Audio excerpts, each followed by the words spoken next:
घ्या ना केळं 390 रुपये प्रति क्विंटल म्हणजे 3 रुपये 90 पैसे प्रति किलो इतका विकला गेला आहे कांदा.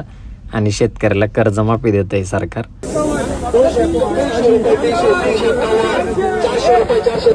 कालच कर्जमाफीची घोषणा झाली आहे आणि ज्यांचं पीक कर्ज थकीत आहे त्यांना 2 लाखापर्यंत मदत करण्यात येणार आहे सरकारकडून. आणि ज्यांचं रेग्युलर खातं आहे त्यांना 50,000ची मदत भेटणार आहे.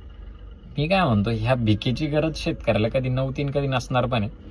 आणि मी सरकारला शिकवत नाहीये, पण साधं आणि सिंपल लॉजिक आहे की आमचा कांदा तुम्ही कांदा म्हणा किंवा कोणतं पण पीक म्हणा हे कमी भावामध्ये खरेदी करता, तुमचं खत आम्ही जास्त भावामध्ये खरेदी करतो आणि त्यानंतर तुम्ही आम्हाला कर्जमाफी देता. कशाला, काय गरज आहे? जर चांगल्या भावात विकल्या गेलं तर आम्ही कर्ज घेणारच नाही, तुम्हाला कर्जमाफीची गरज पडणार नाही ना. त्यापेक्षा दुसऱ्या भरपूर साऱ्या गोष्टी ज्या शेतकऱ्यासाठी सरकार करू शकतं. आता सरकारने कर्जमाफी केली तरी पण काही लोक, माझ्यासारखे लोक किंवा बरेचसे म्हणतील की तुम्ही कर्जमाफी केल्यावर पण सरकारवरती बोट ठेवता.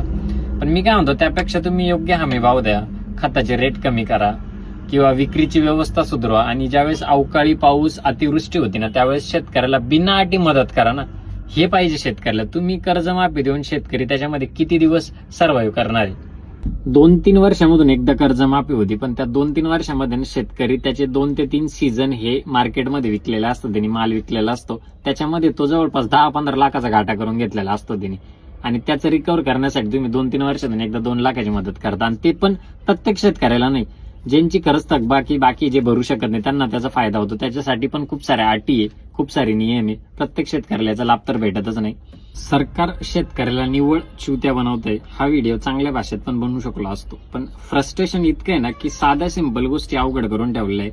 माल स्वस्त भावात खरेदी करायचा, त्यानंतर त्याच मालावरती अनुदान द्यायचं, 1,500 रुपये महिना चालू करायचा, खत जास्त भावात विकायचं आणि शेतकऱ्याचा माल कमी भावात विकत घ्यायचा. हमी भाव नाही, योग्य व्यवस्था नाही, या सगळ्या गोष्टी बघणार नाही. आणि काय तर म्हणे आम्ही कर्जमाफी दिली. मी परत एकदा सांगतो की आम्हाला लाडक्या बहिणीचे 1,500 रुपये पण लागत नाही, आम्हाला कर्जमाफी लागत नाही, आम्हाला अनुदानही लागत नाही आणि आम्हाला कोणत्या गोष्टीची सबसिडी पण नकोय. फक्त आणि फक्त केलेल्या कष्टाला योग्य भाव पाहिजे, विक्रीची व्यवस्था योग्य पाहिजे, ह्या गोष्टी शेतकऱ्याला पाहिजे आणि आम जनतेला, सामान्य जनतेला ह्या गोष्टी पाहिजे.